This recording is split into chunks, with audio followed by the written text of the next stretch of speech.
Allison's favorite holiday was Halloween. Even at the age of 21, she never grew out of the Halloween spirit. She still dressed up in scary costumes, went to pumpkin patches with her friends, and even enjoyed the horror movie marathons that played all October long. But this Halloween was a little different.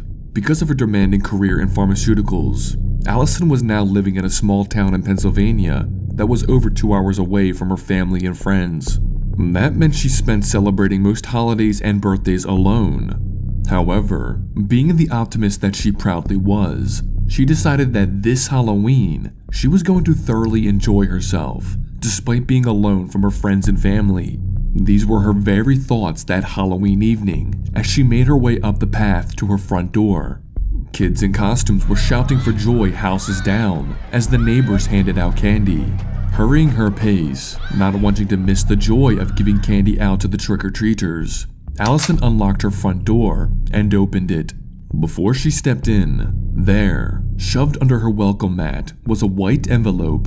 Curiously, Allison bent over and picked it up. There was no return address and only 2 words written on the front: for Allison.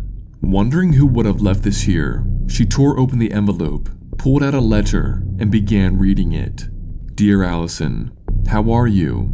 I hope all is well and that you're enjoying your new home. I'll keep this brief because there isn't much time. Tonight, Halloween night, be sure by 10 p.m. to lock all your doors and windows. And whatever you do, do not answer your door after 10 p.m. I don't care what you hear or what you think you hear. Do not open your door.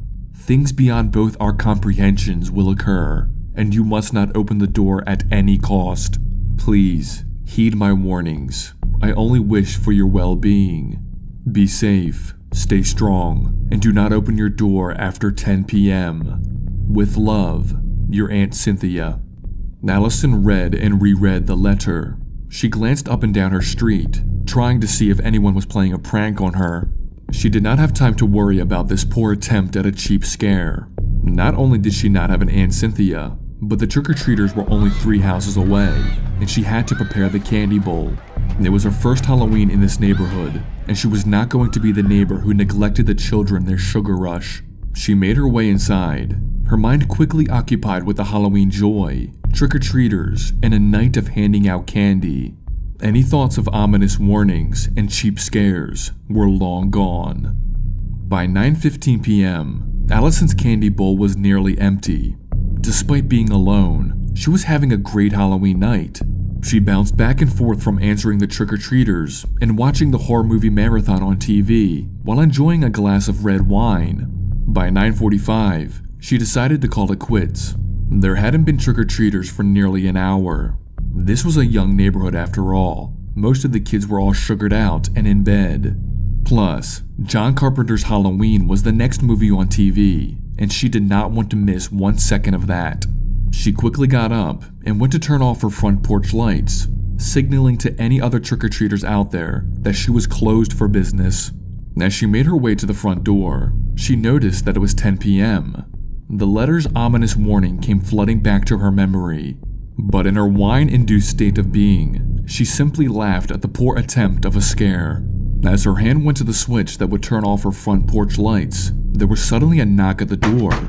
Trick or treat, Allison heard from the other side of the door. She reached for the doorknob and almost opened it. Almost. There was something odd about the voice. Something off. Allison cleared her throat. Sorry, all out of candy.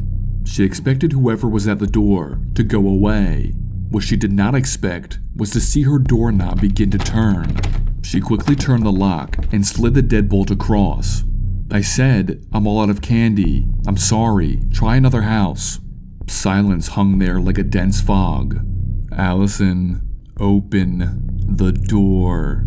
The wine buzz she was enjoying all night dissipated. She took a step back and pulled out her phone. If you don't leave, I'm calling the police. There was another long drawn-out pause. Allison, we both know they can't help you. Her front door shook violently. The frame siding even began to splinter. Wood chips spilled to the ground. In haste, she dialed 911. When she painstakingly explained her situation, that's when the violent attempt to break in ceased. There was an eerie calm. Allison sprinted into the kitchen and grabbed a steak knife. She opened her front door an inch to see if the maniac was still there.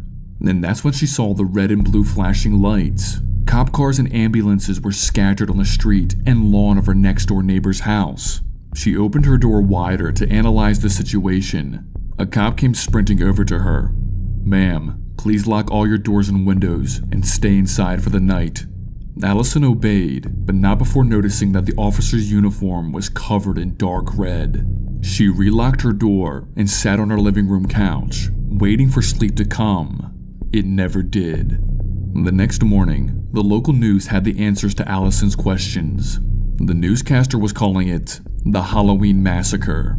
Allison's next-door neighbors, the Doyles, were mutilated beyond recognition. They were a family of 6, a mom and dad, and 4 kids, all gone from this earth.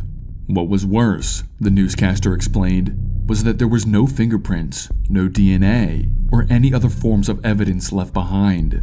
Just a family massacred with no explanation of how. Allison watched the news unfold throughout the morning, tears in her eyes. She scrambled through her kitchen trash until she found it, the letter left on her mat.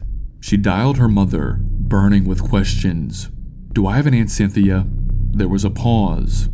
"Allison, is everything all right? Where's this coming from? Answer the question. Do I have an Aunt Cynthia?" Allison heard her mother gulp. "Technically, yes." "Who is she? Why have I never met her?" Her mother sighed. "Sweetie, Cynthia was my younger sister.